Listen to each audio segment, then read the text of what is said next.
Hey, folks, welcome to another episode of Draft Talk on Pittsburgh Sports Live. I'm Alan Saunders, once again joined by Nick Farabaugh, and you can find all of my and Nick's work on the draft at SteelersNow.com. And, of course, this is our latest in the series on the YouTube channel here at Pittsburgh Sports Live, as we're talking every weekday in the month of April leading up to the 2021 NFL Draft about the Pittsburgh Steelers and what they're going to do with their entire draft, really, that first pick at number 24. And we've kind of been working position by position, and we've also been taking some comments. So if you've got one of those, leave it there in the YouTube platform or on the website, and we will get to it in a later episode.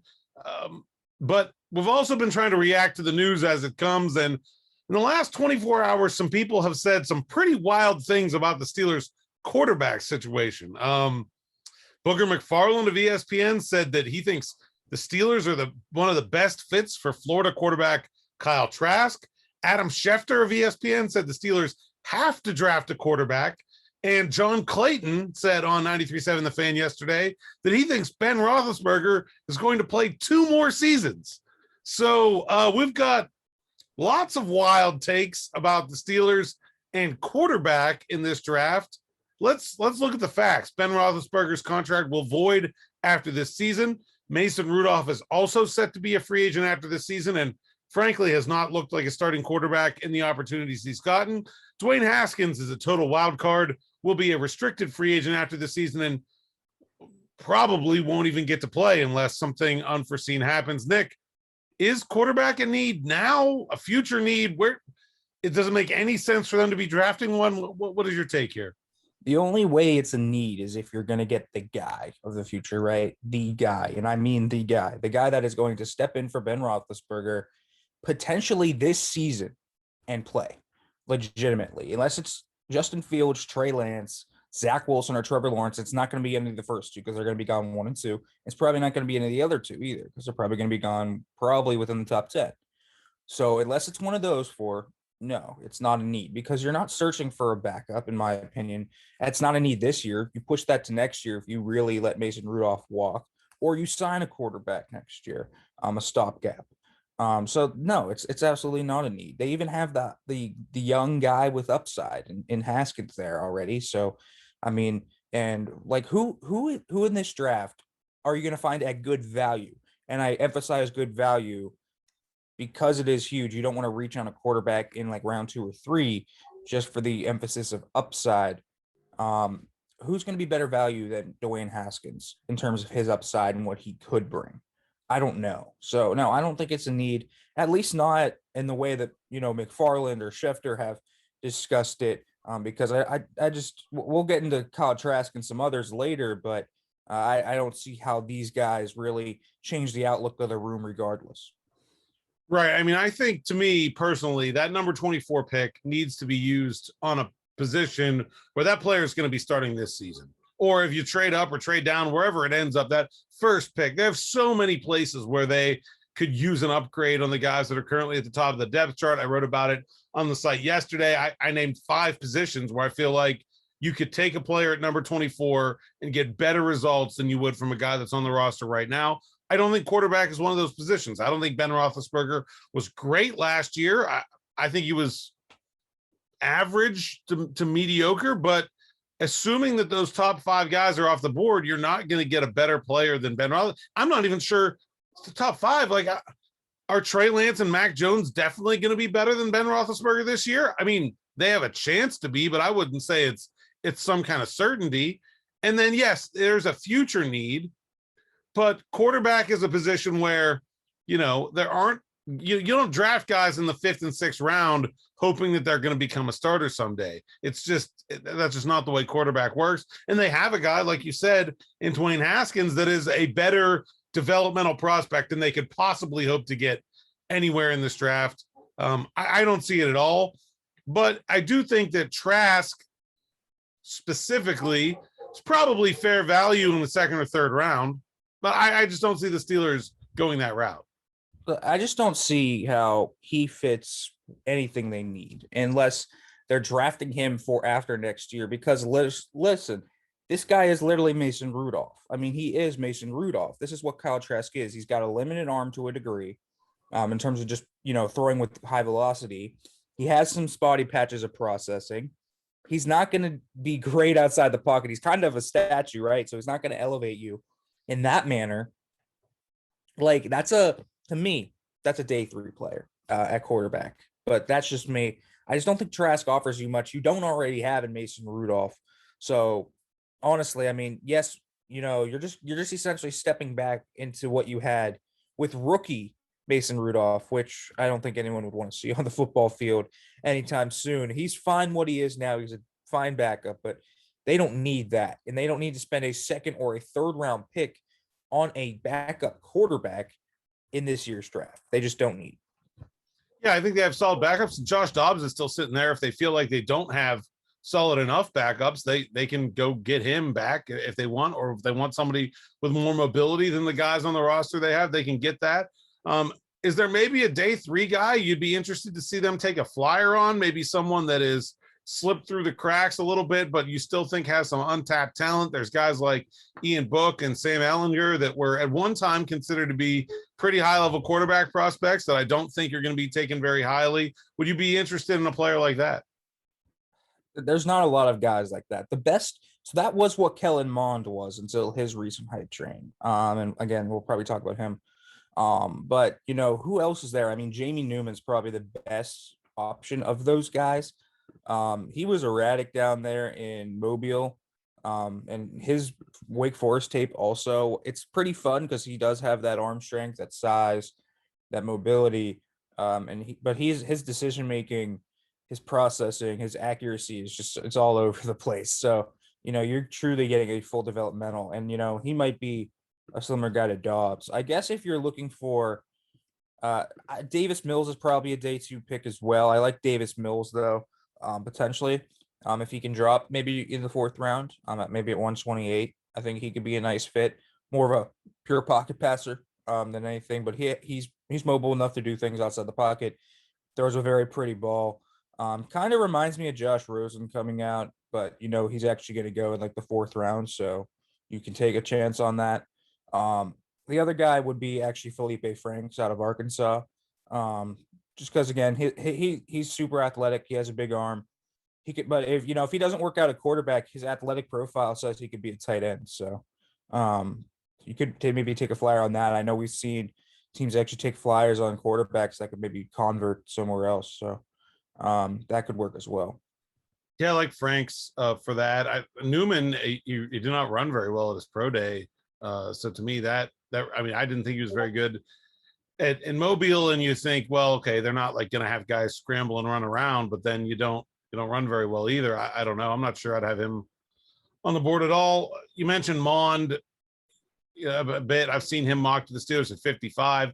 It's just a pick that doesn't make any sense to me. Same as Trask. I mean, I like Mond as a player, maybe not in the 2nd round, but I just can't see the Steelers taking a guy who would be their 3rd quarterback with that 2nd pick. And when they need starters, you're going to get a starting center or a future starter at guard or a potential starter at running back for that 55 pick. Instead, they're going to take a 3rd string quarterback. I just don't see it. I mean, Mond is at 55. Mond's inconsistency just isn't worth it. I mean, listen, there are plays where you look at Mond's tape from Texas A&M and it's great and you see a top prospect, but those were so few and far between. He's got very erratic accuracy. He doesn't really know how to read a defense when they change coverage post snap. He's not super accurate outside of the pocket. So even what he does with his legs, he can't really capitalize on it a ton. So, I mean, listen, I know his pro day was dazzling. It should have been. He's got fantastic arm talent and he's basically got all the tools. But man, you are really banking on a high upside guy. You have to put a lot of work into him. He's just taking the spot that Desmond Ridder once held when we thought he was coming out. Mond's kind of in that. I mean, he's good value at round 4 or 5, but round 2 is way too rich for what Kellen Mond put on tape the past few years at Texas A&M. I've seen, obviously it looks like quarterbacks are going to go early in this draft. I think it's pretty obvious Trevor Lawrence is going to be number 1. It seems pretty likely that they're going to be quarterbacks taken at 2 and 3. I I've seen this sort of this sort of take out there that if one of those top 5 guys starts to fall, the Steelers got to trade up and snatch him, because who knows if there's going to be another player that talented available when they need a quarterback in a year or two. In your opinion, is this quarterback class that good that like the 4th or 5th guy in this class might be better than the 2nd or 3rd guy in a year or two? I mean, yeah, actually. I don't like the 2022 quarterback class from what I've seen. I don't even think there's a top guy right now that you look at and you say, well, that dude's definitely going to be a franchise quarterback. I mean, there's potential with like Howell and Rattler and those guys. But there's no slam dunk guy. There's no Trevor Lawrence from where we were this time last year, right? There's no Justin Fields either. Now, I think specifically the one guy, if he really starts to fall, and this thing is true, and Justin Fields really is falling down boards. That's a guy I think I would have to strongly consider moving up the board for, just because of what he put on tape, his overall tools. I mean, Mike Tomlin and it's probably the most likely guy that they would trade up for as well, because Mike Tomlin and Kevin Colbert both saw his pro day. I mean, trust me, they were watching what Justin Fields did, just in case I'm certain. He's the one guy I would really trade up for. Lance, again, you talked about Lance. He's very raw in terms of his experience. He only has 1 year really of experience. Started 1 game last year. So Lance is probably a guy that has to sit for a year, despite being more advanced than you would think he was. I don't think he's raw like a lot of people say, but he probably would sit behind Big Ben for this year. Justin Fields would probably push his way onto the field. I believe that. So I mean, Fields is the one guy. I wouldn't trade up for Mac Jones. I would trade up for Zach Wilson, but again, it has to be right the value. Like at least you're not trading into the top 10. I can't see the Steelers doing it. What if one of them happens to fall to 24? Like, would you take Jones at 24? No, I don't think he's the franchise quarterback, so I wouldn't. I when he was in, talked about as a top 10 pick back in the day, I know that was more of a popular pick for a lot of people. Mac Jones to Steelers. I don't, what does he do that makes him a franchise quarterback? He feels like a guy that you're stuck in mediocrity wanting to upgrade with. Because again, I don't hate the pocket passer. I don't want to keep saying that as a negative, but you kind of look over the past few drafts, like who's the actual last successful pocket passer drafted? I mean, there's guys like Jared Goff that were drafted. I guess he's a success, but is he really a franchise guy? They just kicked him to the curb in Los Angeles. Carson Wentz, I guess, but he's mobile enough. I mean, maybe Baker Mayfield, but again, he's mobile. Dak Prescott, he's mobile. You kind of look at that, and I mean, listen, the last successful quarterback that was a pocket passer that we can say, yes, that is a true and blue franchise QB. There's just not been one. There's not been a lot in the last few years. And you see all the top young guys, Mahomes, Watson, those guys. They're all mobile guys that can get outside the pocket and elevate teams in that way. So, I mean, Jones just isn't that. And, I mean, maybe he's an outlier, but he might be at his best Kirk Cousins. And, I mean, that's a guy that I'm looking to upgrade over by the end of his rookie deal. I just don't see it as a good investment, especially since Jones, I think, wouldn't even play this year. I can't see him usurping Big Ben. I just couldn't see that. Yeah, I think the last guy you could sort of call an unqualified success that was like that would be Andrew Luck, probably back in 2012. I certainly can't think of anyone since then that's been. But I did think Jones looked really good at the Senior Bowl in Mobile when I was down there. His pro days were not as impressive, but I like the player. I'm with you on the. He's not a guy that is going to be a top 5 in the NFL quarterback, difference maker, all pro kind of player. And so what's the upside of taking that guy in the first round when like those players are always available? Somebody's going to trade for Teddy Bridgewater for like a second round pick. Somebody just got Sam Darnold. Like those 10 to 20 quarterbacks are always available. Ryan Tannehill is a pretty comparable example who got kicked to the curb by the Dolphins, and then the Titans got him for very little. So I don't think there's the value in taking a player like that with a first round pick. I think if Fields or Lance were to fall to them, that have to really think about that. I think if Fields fell to them, they'd take him. And I'm not sure about Lance, but in general, what do you make of the idea that Roethlisberger could play 2 more years and that this isn't going to be a need for the Steelers in the next 2 drafts? Well, I mean, if he was going to play more than 2 years, I don't know why they didn't just do a crisp extension of him almost. The voidable years thing throws a little bit of a wrench into that, I think, because it is a 1-year deal, essentially, that's just spread out over multiple years. So I feel like, if they were going to discuss that, I feel like Ben would have come and said, I want to play 2 more years, and they would have had a 2-year extension. And that's always been very clear with Ben and the Steelers, at least with their contracts. It has been structured with the date that Ben has set. I think Ben has set 2021 at least as a place where he's going to look and say, I might retire here. And I truly think he thought about retiring this offseason. I don't think it was a slam dunk always. I mean, I think after Marquise Pouncey, he had to think about it a little bit. And, do I really want to come back? And I think, the Juju returning and all of that, he made a push for that. And I think he really helped at least that to an extent. And that's probably what got him back. But, I can't see him doing 2 more years, especially I don't even know if the Steelers want him for 2 more years. Like, well, that's what I was going to say. Like, I think I could see if Roethlisberger plays, 20% better this year than he did last year, which the fact that he was coming off arm surgery, certainly plausible, right? Why wouldn't he want to play another year? But I can definitely see the Steelers, this whole thing with the salary cap and the voidable years, it feels like they are building up to a point where they're going to have to say, look, enough is enough. We can't afford to keep doing this. We've got to reset at some point.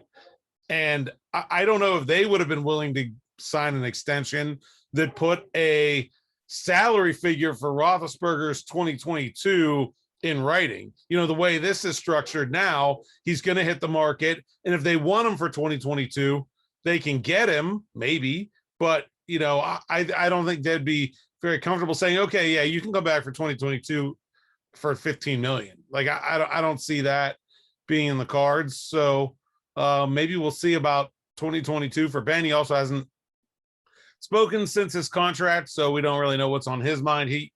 He said before that he wouldn't play anywhere else, that he would just retire if it came to the point where the Steelers didn't want him back anymore. So not a lot of negotiating power there, I guess, once you've already said that.